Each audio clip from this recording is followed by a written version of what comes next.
Welcome to our new car.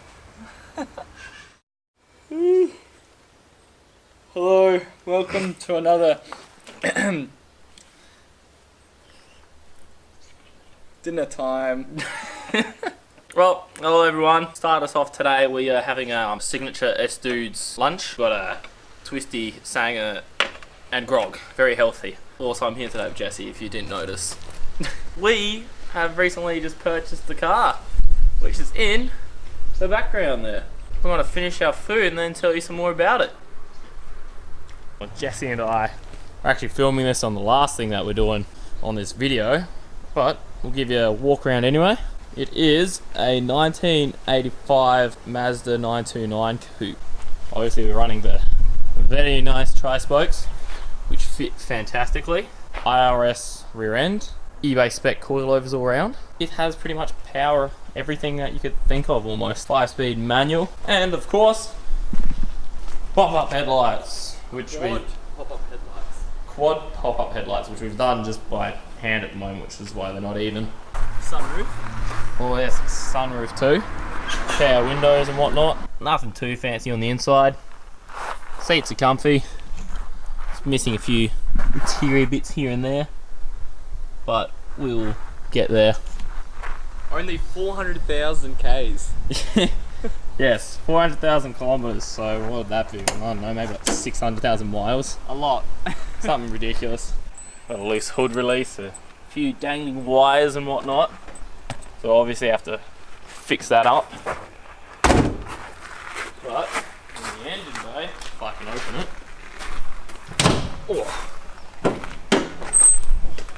We have a, hang on, let me here we have a 2-litre rear-wheel drive, I think I said that. Fuel injected. Fuel injected, power steering, aircon and whatnot. No aircon now. No, we removed all that. And yeah, let us know what you think about it. It's definitely something different.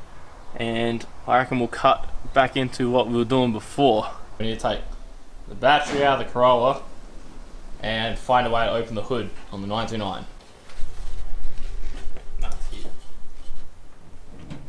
Oh! Did you just lift it up? Yeah, you just lifted it up. God damn it. We have a battery. Where's the...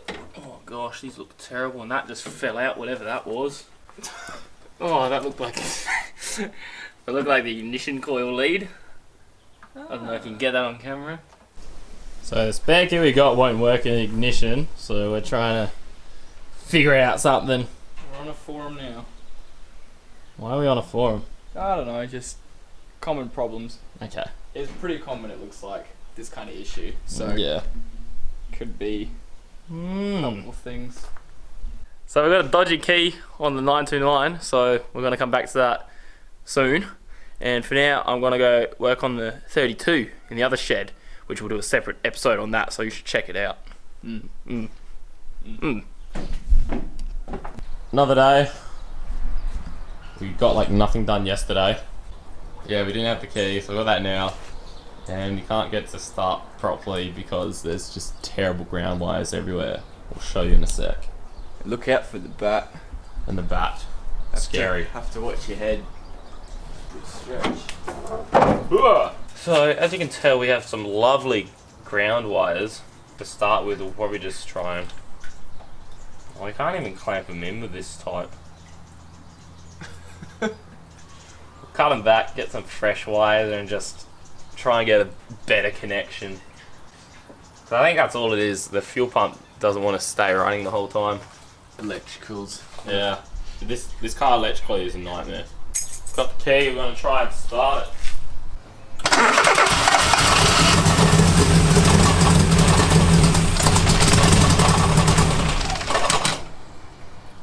There's a bit of smoke coming out of the side of the engine. Yeah. There's definitely exhaust leaks.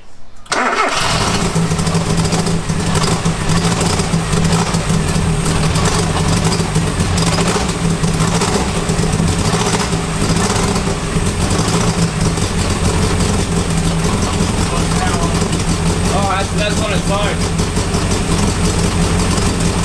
Well, that's something.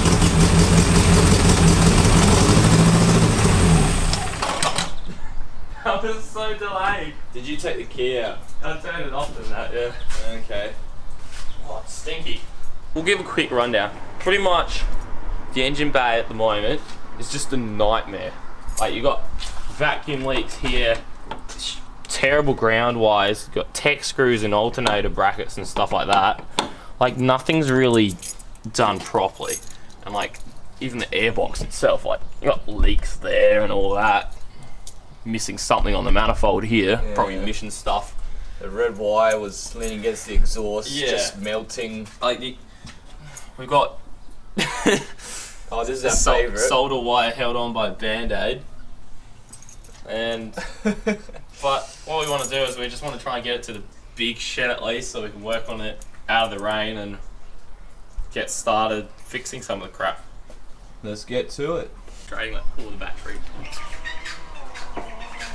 Electric windows work. Brilliant.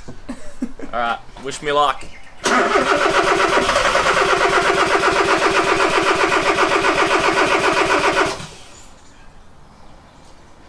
Maybe we'll wait longer on the fuel pump.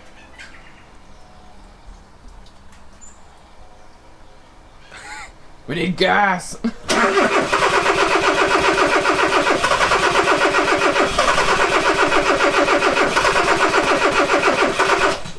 No, I can definitely smell the fuel. I'll just go on off a few times.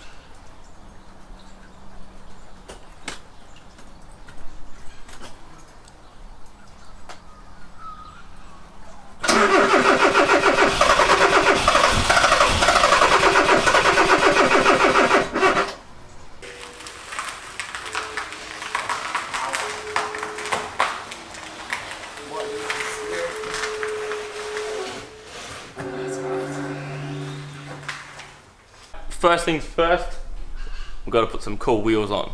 So let's go grab the tri-spoke from the KE.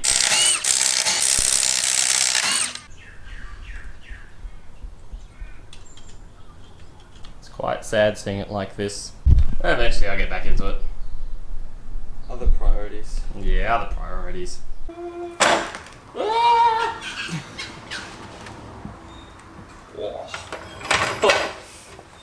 That's perfect sizes. That is not bad at all. Flush on the front, just tucking a little bit on the Look rear. at that. That's fitment and a half. And it's period correct. Beautiful. We'll have to push it out later, get some better footage. Yeah. Just for fun. So happy. So we're doing the camber adjustments on the coilovers here, and we had a lot of camber, and I noticed that this whole thing's moving rather than just the camber tops. And like the knuckles, they're just missing bolts and stuff. So there's one bolt on the top with no nut, and then there's just nothing on the bottom connecting like to the coilover. So the whole thing shifts and is not safe. Yeah, it's a bit dodgy. Very dodgy. We're trying to fix bad wires because they all look awful. Like that. Hang on. Yes. Well, we've just crimped one side. There's the only crimp I can find at the moment. Usually I'll use big ones. But even the way they'd wrapped the wire around that, like, it's not even straight to the body, which is what I'd prefer to do. So you're probably not getting a good connection because you're just going through the bolt, which is then going through that.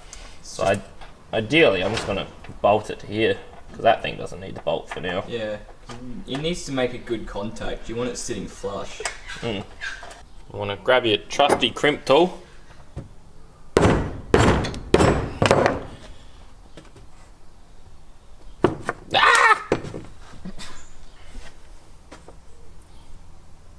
And just totally smash it to a million pieces. Yeah, perfect. Yeah, show us. Yeah, do the job. Not going anywhere. Yeah, nah, I can't focus. So, the shed we're in is pretty great, right? Because we have actual lighting, but the main house has no power right now. But we've got solar power on this shed, and so it's unaffected by all the rain we've been having. And this is it's just amazing. I'm loving the solar power. You just can't go wrong, and it's all free. It doesn't cost a thing to run this. It's just brilliant. Sponsored by Australian Gambler. I wish. So we've just tried something. The ground wires are looking a lot nicer and neater, better contact. Got battery back in, so we're going to see if we can turn it over.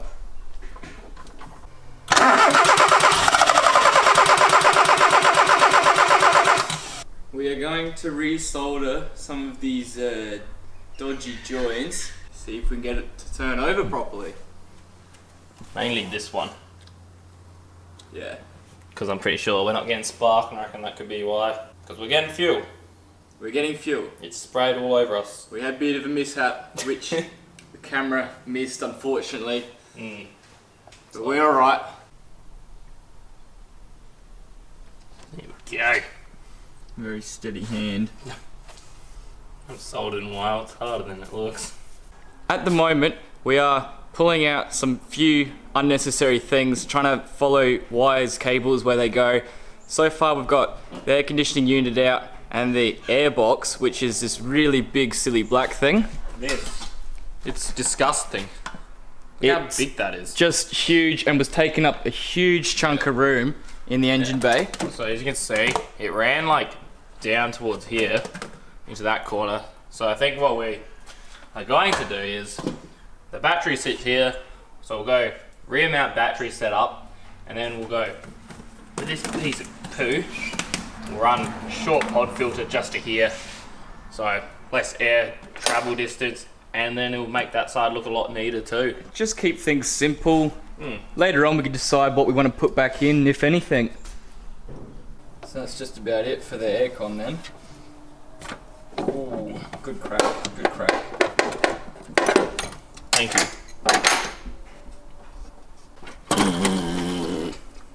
Yeah. It's still bolted!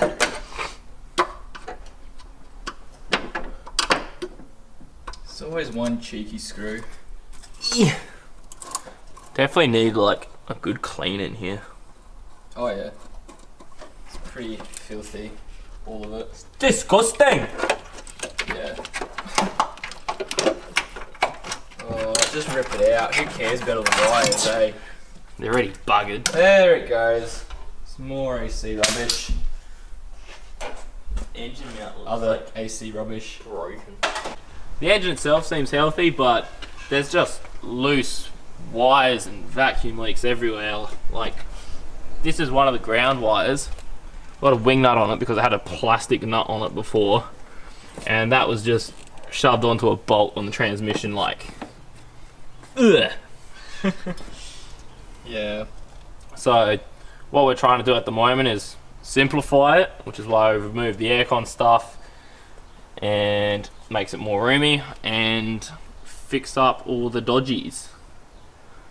So yeah.